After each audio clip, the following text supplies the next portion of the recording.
Hello, this is Michael Kies, and today I'll share with you how to make sales in a tough market.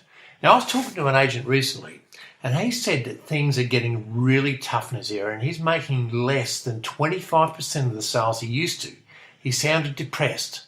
Salespeople who are in tough markets have two choices. They can blame and complain, or they can get better and thrive. The salespeople who get this wrong constantly complain and don't know what to do, so they feel depressed and struggle to survive, living a stressful life and always worried about how they're going to be able to pay their bills. The salespeople who decide to get better and learn how to make sales in a tough market turn doom times into boom times and make more sales by being ahead of the market and creating sales. They thrive in tough times. You can get depressed or determined, disciplined, and decide to become a great success no matter what's happening in the market. That's exactly what I did when the market got bad and I had a sales slump. And I went from a time when I made no sales for 7 weeks and wanting to resign to the very next month making 19 sales, and they were all double headers. In other words, I listed them and I sold them as well. Now I share with you exactly how I did it. 1 is mindset. 2 is attitude. 3, improve skill. 4 is get to work on the right actions. 5 is LNF. 6 is not trying to reduce the listing. 7 is closing the listing to sell. 8 is improving your listing appointment to listed property ratio. 9 is improving your listing to sell ratio. 10 is leading buyers to buy in tough markets. 11, offer and counteroffer. And 12, getting referrals and testimonials.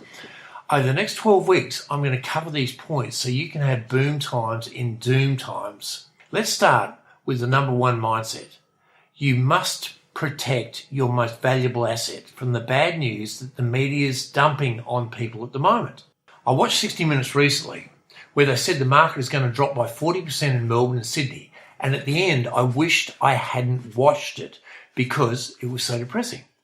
Now, I would be showing all my vendors that and getting price reductions. I heard news like this once many years ago and it nearly had me resign from real estate. Then one day I realised I'd been infected by this bad news, and that was the real reason for my terrible slump in real estate sales. From that day forward, I decided to maintain a positive mindset by doing the following. Number 1, protect my mind from bad news. Rarely have I watched the news or read a newspaper since then. I suggest you do the same. Recently I watched the news and it was the same old bad news as always. Number 2, listen to and read positive material. Number 3, believe that you can create the market. And the way you do this is to focus on results creating activities, which are list, reduce, and sell. It's like asking a builder to build a house for you without giving the builder plans and working drawings. And you just say, just go and build it. And you're going to have a mess. The house is going to look terrible. And the same is trying to sell real estate in a tough market without the working drawings and the plans you need to create a wonderful career. You fail or just survive.